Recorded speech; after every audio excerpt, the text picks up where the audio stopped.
Just to prove to you that, yeah, I am wimping out, but it is -3 degrees.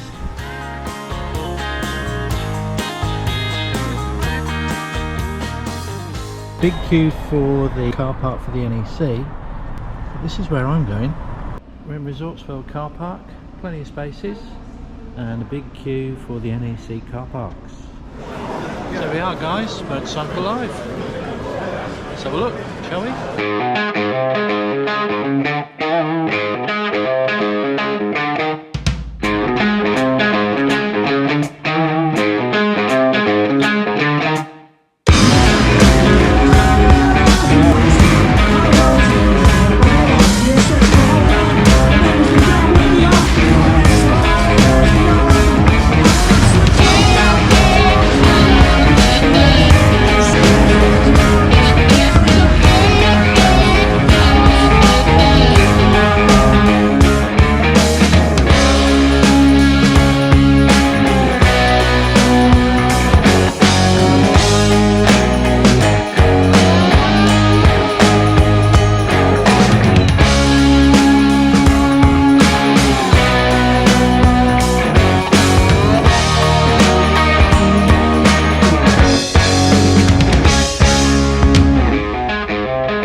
£18.25, 2 courses, and I've just ordered a pint of Peroni. So there we go, cheers everybody. But the truth is, you could £18.25, and there's a validating machine right next to the till up there, and the waitress just said to me, just validate your ticket on the way out, just stick it in the validation machine, and what that does, it discounts your car parking charge down from £17 to £3. So there you go, lunch is almost free. I'm going to go for a sticky chipotle chicken to start, and then I'm going to have a 7-ounce rum. Tip of the day. Hope you've enjoyed the video, hope you enjoyed the show. If you've liked what you've seen, give us a thumbs up, and please consider subscribing. It's been a delight to have you along, and see you on the next one. Cheers for now, bye bye.